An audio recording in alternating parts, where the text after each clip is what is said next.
Il y a combien de visions? Ce qui font d'une communauté, c'est une seule vision. Il y a combien? C'est-à-dire, faire le bien, là. On fait ça comment? Si toi seul, tu t'élèves, tu dis, pasteur, moi-même, j'ai mis mon enfant dans une école privée, je paye le gars. Mais ici, l'église m'a construit une école, ça va faire quoi? Je vais te dire, tu sais, peut-être tu ne sais pas, mais c'est notre vision aussi. C'est que tu as à cœur de faire la fête. Tant que ce n'est pas mal, il faut faire. C'est quoi le problème? Amen. Ou bien tu veux juste que je sache que tu penses à ça. Bon, moi je sais. D'accord. Et la suite?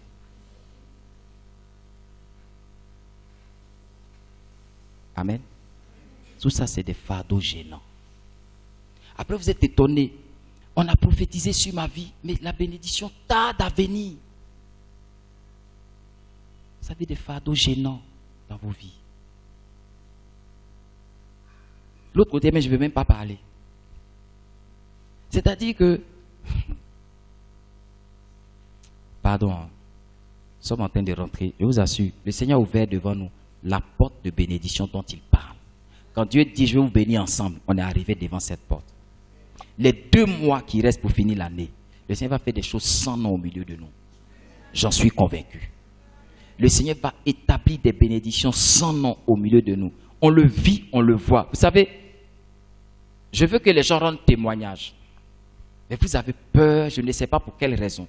Si vous ne rendez pas témoignage de ce que Dieu fait dans vos vies, il dit, celui qui est fidèle en peu, je lui donne de grandes choses.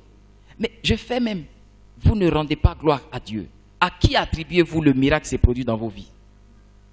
Dans cette communauté, Dieu fait des choses extraordinaires. Il y a des gens que Dieu a guéris de cancer, de maladies, même où les médecins ont dit c'est fini, Dieu a fait. C'est quoi votre problème? Quand vous étiez malade, vous n'aviez pas honte. Maintenant que vous êtes guéri, vous avez honte de dire c'est Dieu qui a fait. Il y a des dames qui étaient stériles ici. Dieu a guéri, il a donné enfants multiples. Ne témoignez pas. Amen. Heureusement que Dieu, lui au moins, il témoigne. Voici, maman. Aujourd'hui, là, mon cœur est content jusqu'à une de nos filles. Pendant 6 ans, elle a cherché enfant dans cette communauté. 6 ans. Avec toutes les techniques de médecine, vous ne pouvez même pas vous imaginer. Ce n'est même pas médecine, un autre matériel débrouillé ici. Aux États-Unis, dernier cri de matériel, ils ont fait insémination artificielle, ça n'a pas pris. Fécondation in vitro, ça n'a pas pris. Mère porteuse, on prend ovule, tout, on fait tout, et puis on s'en donne à une autre femme pour porter, ça n'a pas pris. Pendant 6 ans, 0. Amen.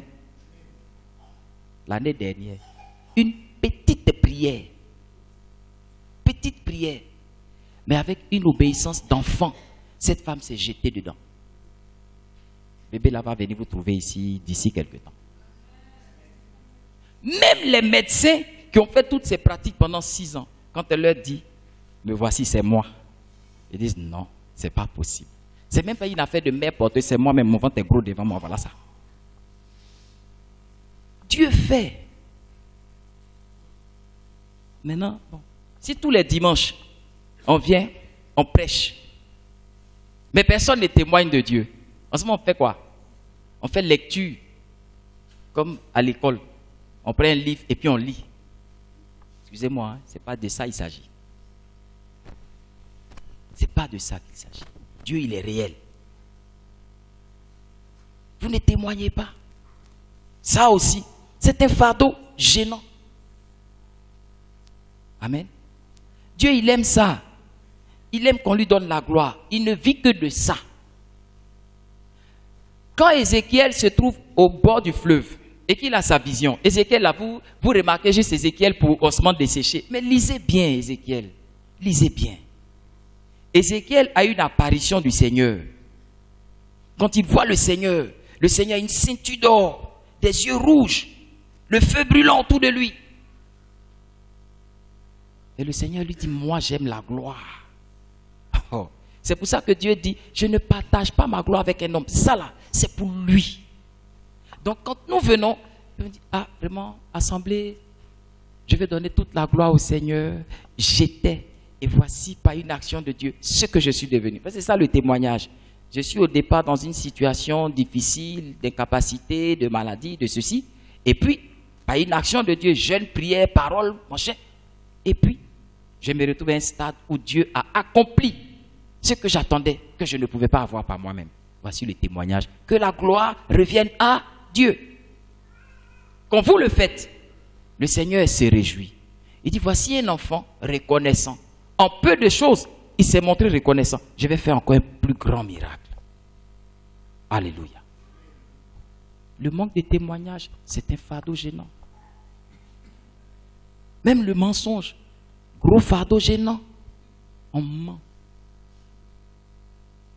C'est-à-dire qu'il y a des gens, quand ils ouvrent la bouche là, comme quelqu'un dit, c'est le commencement, peut-être bonjour là, seulement qui est vrai. Après tout le reste là, vraiment, c'est même pas VI, parce que VI encore, il a un objectif, peut-être il veut impressionner. Toi, tu ne veux pas impressionner, mais tu mens. C'est tout ce que tu dis là n'est pas vrai. C'est un fardeau gênant. La Bible dit quoi? La foi vient de ce qu'on entend. Amen. Bon, même quand tu veux édifier les gens, tu mens. Tu t'en vas, tu as volé la robe de ta camarade, tu dis, le Seigneur m'a béni. Tu mens. Mais en plus, tu as volé. Il y a des choses, je ne peux pas tout énumérer, mais je vais t'emmener ce matin quand on va commencer à prier, à déchirer ton cœur et puis à jeter le fardeau gênant. De sorte que tu t'approches du Seigneur avec un cœur pur, une conscience lavée par l'eau du Seigneur, la parole de Dieu. Que tu n'aies plus rien à te reprocher sur ta conscience. Si tu es léger de la sorte, ce matin, le ciel va s'ouvrir sur ta vie. Vous savez, nous-mêmes, des fois, nous durcissons le ciel sur notre tête par nos actes. Et quand on prie, le ciel du bloque la prière, puis ça retombe. Donc ça ne monte pas à Dieu. C'est pour cela qu'une des lois financières, donc la dîme, décrit que celui qui paye sa dîme, donc qui obéit à cette loi, le Seigneur ouvre le ciel sur lui pour faire descendre l'abondance. Le ciel s'ouvre. Si ça ne s'ouvre pas, ça ne peut pas descendre. Il ouvre le ciel, il fait descendre l'abondance. Il te bénit et il protège ce que tu as. Amen. À un moment, on va faire un séminaire sur les lois financières pour avoir l'argent. C'est même pas sorcier. Pas besoin de tuer l'homme. Il y a des lois. La dîme regroupe les 3 lois. Il y a 3 groupes de lois.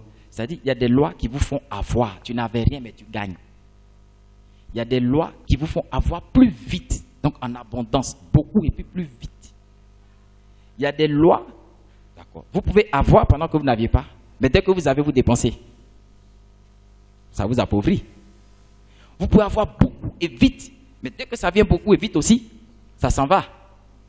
Donc pour que ça reste, il faut que pendant que vous gagnez, ce qui sort là soit diminué. Parce qu'on ne peut pas dire ça ne sort pas, ce n'est pas possible. Ça va sortir, mais il faut que ça sorte moins que ce qui rentre. Donc il y a des lois financières qui vont sécuriser ce que vous avez pour que ça sorte moins. De sorte que si 10 sortent, 100 rentrent, on s'enrichit. Donnez, vous sera donné. Si vous donnez 10, vous en recevrez 100, vous enrichissez. Si sur la terre le Seigneur ouvre des voies et que le ciel s'ouvre sur votre tête, vous avez 2 sources de gains. Vous gagnez en bas, vous gagnez en haut. Ça multiplie vos gains. En même temps, il protège ce qui doit sortir. Vous enrichissez. Et il y a des lois spirituelles. Il y a des lois. S'aimer, vous allez moissonner. Mettez l'argent dans quelque chose, ça va forcément rapporter. C'est des lois. Aujourd'hui, vous payez pour aller écouter les conférences, mais vous ne payez pas pour venir écouter la parole de Dieu. Ce n'est pas le but aussi de faire payer. Hein. Mais, comme vous êtes prompt à aller payer 100 000, 200 000 pour écouter développement personnel, non, vous ne développez pas ici. Parce que vous-même, vous ne voulez pas vous développer. Paul dit, quand vous étiez petit, on vous a nourri au lait.